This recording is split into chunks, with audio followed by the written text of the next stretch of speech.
So Chris, if you're not recording, you can go ahead and start now. Okay. So good to be with everybody. So this will be our last Mindful Monday of the year. So hard to believe. I was going through all the slides, and but it's really been a lot of fun. And thank everybody. I want to just thank everybody for participating. And before I forget, please feel free to chat in comments as we're going through today's material, right? Because it helps everybody. You asking questions or making comments, they're directly related in most cases to other questions and comments that people have. So please feel free to chat things in. We're going to go through, this is part 4 of building your capacity in turbulent times. And we're going to talk about how we grow our capacity through understanding our past experiences. So before we do that, I just want to cover a little bit about where we were in the first 3 sessions. So we started talking about developing our capabilities and becoming more, as we increase our capacity, we become more capable. And being more capable means we have the power, the ability, the competence to deal with certain circumstances as they come our way. So that's a part about building our capacity, is that we become more capable. Then we also talked about roadblocks, challenges. Why do we have roadblocks and challenges? And we have them to raise our awareness, because without them, we wouldn't be gaining the ability to discern where we are, to be more inquisitive. Now, if we take a look at roadblocks in a negative way, then we really don't learn much from them. But if we take a look at roadblocks as learning opportunities, then all the learning is available to us. And one thing about judgment. So when we judge things, so if we call a roadblock or a challenge, when we automatically judge something, and let's say we judge a challenge as bad, we automatically narrow the field of possibilities, okay, that could come out of that event, because we've already labeled it. We've already predetermined, we've labeled it, and mentally we've written it off, okay? Now, if we don't label it and we're open-minded, then what happens is that these roadblocks or challenges, right? Now all of a sudden we're aware of the opportunities that they might present, because the opportunity is much greater in openness than it is with a judgmental or narrow mindset around things. So we have these roadblocks and challenges to raise our awareness if we're willing. And it really gets down to if we're willing. We're using our free will to understand that this event, okay, may not be exactly as it's presenting itself initially. And don't forget, we all come from this fight or flight mentality. So when there's a change in the status quo, we immediately go to the negative, because it's hardwired in us to scan for threats, and as opposed to scan for opportunities. We are hardwired to scan for threats, and we're not hardwired to scan for opportunities. Now, in the environment that we live in, unless something's changed, I don't see hordes of marauding Vikings chasing us down, or packs of wolves chasing us. So we don't really still need to have that scanning for threats mentality in the environment that we live in. Even under this COVID scenario, we still really have more freedom to scan for opportunity. And so when we look at challenges and roadblocks, scan for the opportunity, because that's what it's there for. It's there to raise your awareness. And circumstances are our best teacher. I'm just always been a firm believer in that no matter where you are, no matter how tough it might be, okay, you are exactly where you were supposed to be. Otherwise, you wouldn't be there. You'd be someplace else. So, chance and circumstance, they're our best teacher, because they put us in the right position at the right time to gain the knowledge we need to further our journey. And just to go back to our 4 levels of competency, And again, this is something that we can use every day. As I like things that are simple. So we only got to remember 4 things. And this is really about any time that we're in a situation that is new or different or challenging, that's where we get to build our capacity. And then in that opportunity, we then can judge where we are using these 4 different steps, right? These 4 different parts of the process. Where are we in the capacity? It says competency, but of course, competency and capacity and capability are all the same. So how do we, how can we judge? And there's something comforting for all of us about knowing where we are in a cycle. So if we're starting something new and we don't know what, as we start something new and we're not quite sure where we are in this process, or it feels a little uncomfortable, well, knowing that you're supposed to be feeling a little uncomfortable makes you kind of feel better. So there's this, I've had a couple of people, over the years, ask about, for instance, like, how do I start at the gym? Like, I want to go to the gym. How do I do it? And my advice to them is, you know what, get a gym membership, doesn't matter which one. And just go walk on the treadmill for 2 or 3 times, 4 times, however long it takes you to be comfortable. Just go walk on the treadmill, look around, absorb the sights, the people, the equipment, the smells, all that type of stuff, right? Get immersed in the environment. And that's the first process. That's the first step of being unconsciously incompetent. Because you go there, you don't know what to expect. But if you go there and kind of immerse yourself in the sounds and the environment and the feeling around it, okay, then that's all part of building your competency. So that first stage of unconscious incompetence is really about, well, I don't know what I don't know. And it's okay to say, I don't know what I don't know. But you take the experience and then you naturally start to build competency with it. Okay, so we'll talk now about how do our past experiences build our capacity in ways that maybe we're not aware of yet. And so our pasts are really all connected to where we are today. So we have a very connected past that is one building block on top of another. And there's this great, I don't know if you guys have seen this before. But so according to Stanford University, but there's other places where this has been researched, of course, but the body replaces itself with basically largely new cells and organs and all that. Your body kind of regenerates itself about every 7 to 10 years. And so what happens is that our personal cycles, where we tend to gain the most information and tend to build our capacity, happens to run in these cycles. Now, not all the time. It could be 6 years, it could be 8 years, okay? But generally, these cycles tend where we have major change in our lives, or major epiphanies, or opportunities for learning, like major ones. They tend to come in these 7 to 10 year cycles.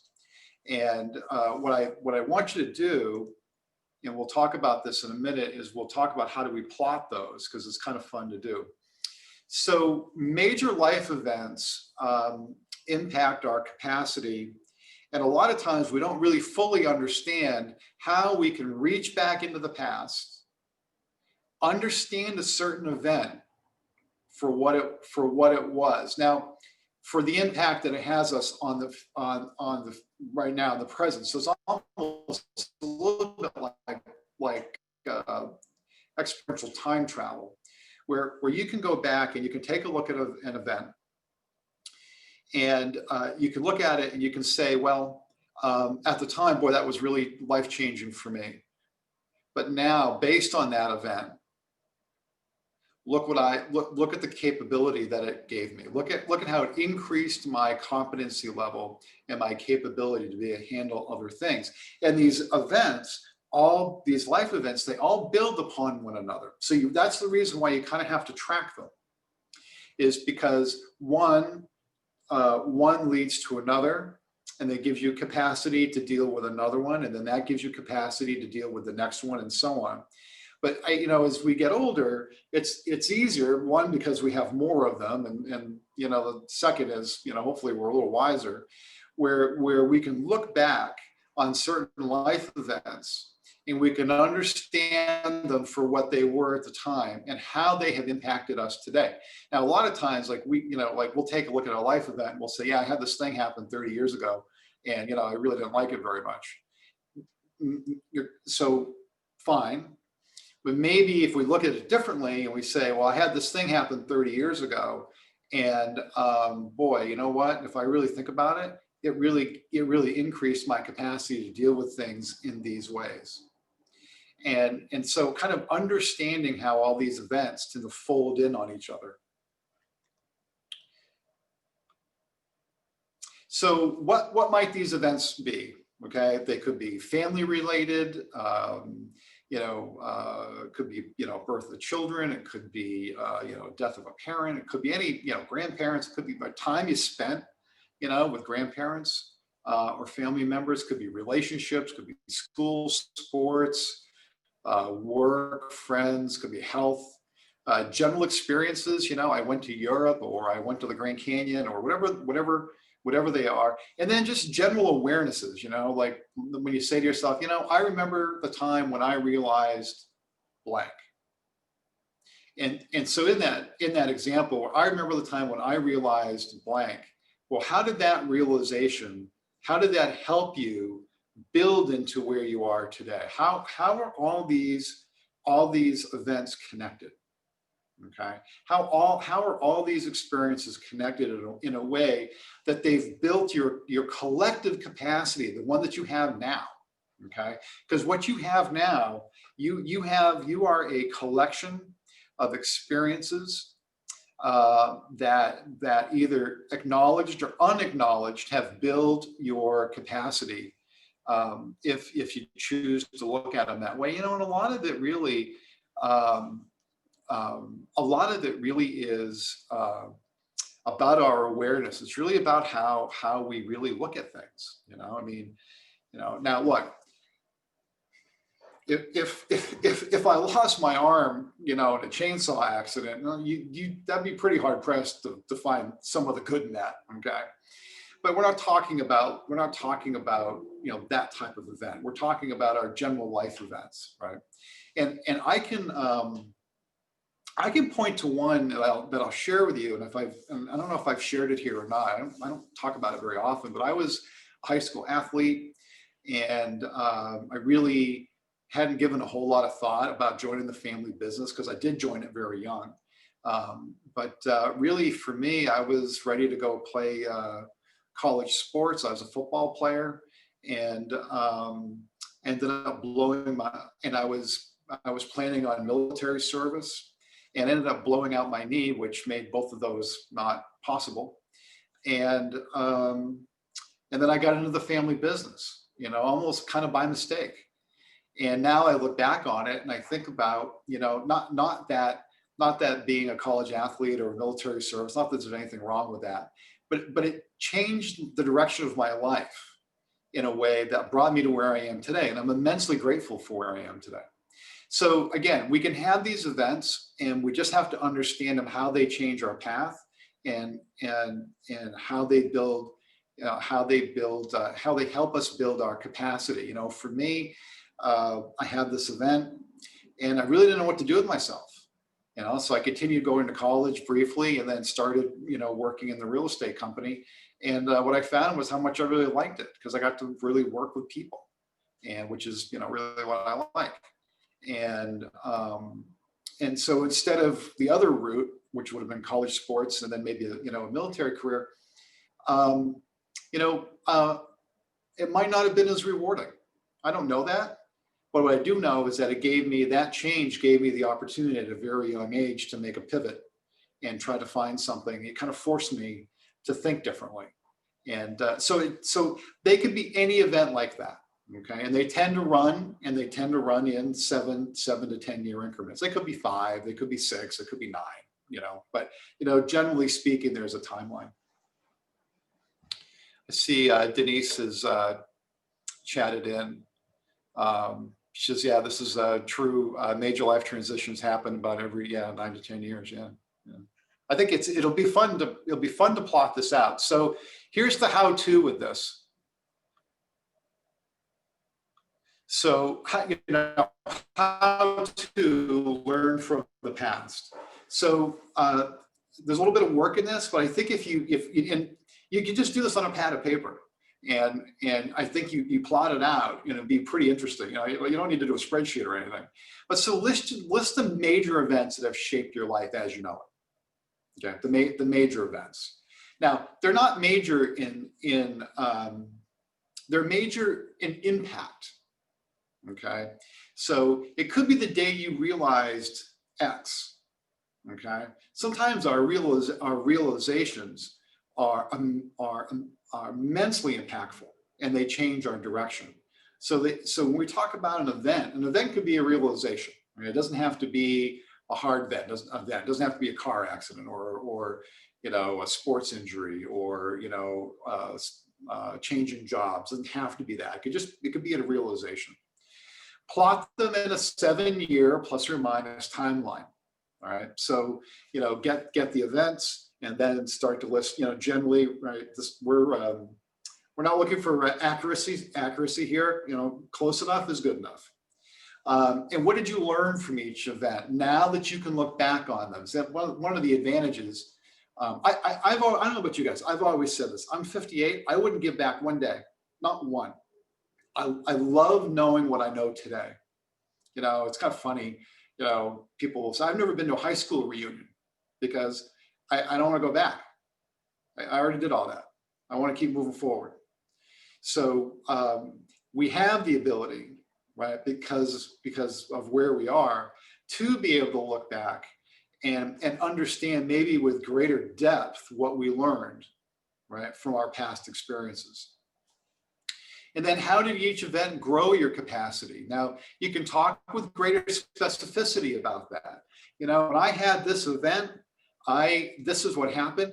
And now that I think back on it, it really helped me grow my capacity because I can now do whatever it is you can do. I learned how to do. Understand how, we're for the third from the bottom now. Understand how did each event make you more capable to handle the next event? Because each one of these is a building block process. Okay, like you don't just have like really life's amazing. You just don't have a bunch of random things happen. Okay, they're all connected some way. It's your awareness that connects the dots. Okay. If you're not aware, then yes, they're going to seem random. But when you start plotting them out, they're not random at all. And connect them, and then connect everything to where you are today to get a global sense of the capacity that you've built. In other words, now all of a sudden you're looking at, wow, I just plotted out these 10 things or whatever they are, or 5 things. It doesn't matter what they are, what the number is. And now all of a sudden I realize, look at the capacities I have. Now you're looking at them collectively as kind of a bundle, and that is really who you are. And then you can continue this process of awareness as you keep building things, as you keep building your capacity through events.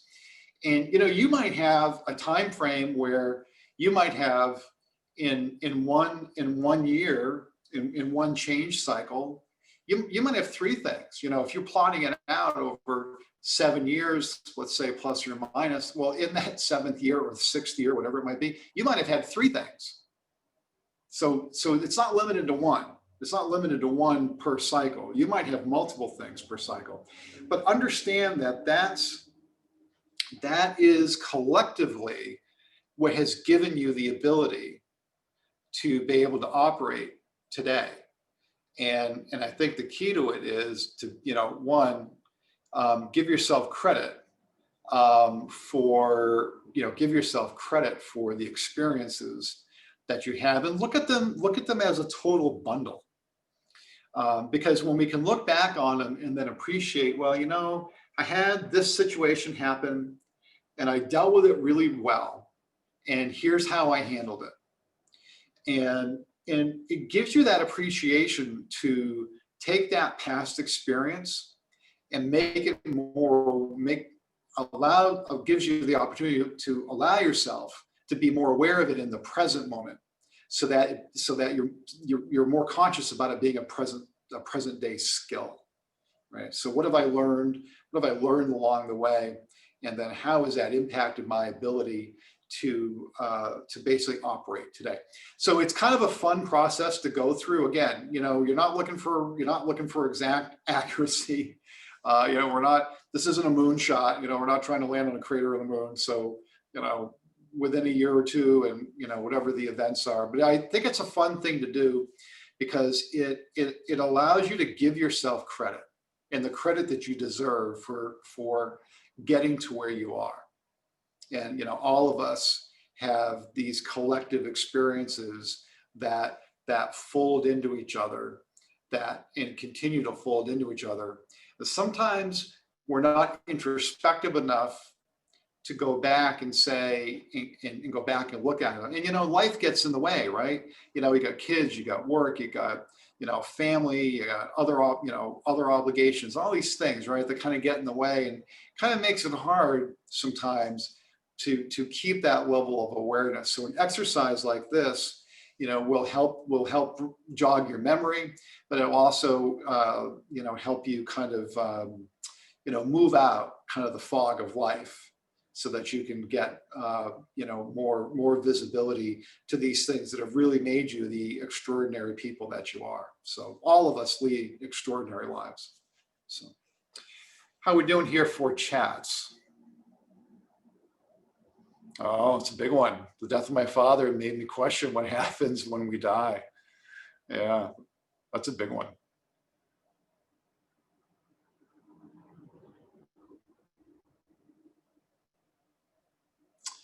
Yeah, you know, just to kind of follow on that about, you know, the I kind of try to stay away from things that are we'll just maybe say esoteric, for a lack of a better phrase. But yeah, you know, you take a look at the whole concept that we're spiritual beings, right, having a physical experience. If you kind of walk with that a little bit, and you kind of do your own research on that, those can be amazing moments with what you kind of realize, that, you know, how lucky we are here. There's a great book called Seed of the Soul by Gary Zukav, and I've probably listened to it 5 times. And it's like an Oprah #1 book, and, you know, it's very popular, and it's been around for a while. And but he does Gary does a really good job of explaining things, but he always refers to this as the Earth School. That we're here on the Earth School. First time I heard that, I was like, what do you mean by that? Now I've listened to the book 5 times. It took me a while to figure it out. It's very good though. So if you want a really good book that in a practical sense, you know, kind of helps separate the physical and the spiritual, Seed of the Soul is a really good one. He's got 3 other books too that are really good. So, see, Monica, I can understand about the death of a father. I recently lost mine. I'm sorry to hear that. Yeah, I'm so fortunate I still have my family here. It's my mother's birthday today, actually. But thank you for sharing that. I know how hard that is. So, yeah, those moments, they have time. You know, events like that, like, you know, events of loss, they can, you know, you go through that kind of grieving, but also through that, you know, there's an opening that can happen too. So.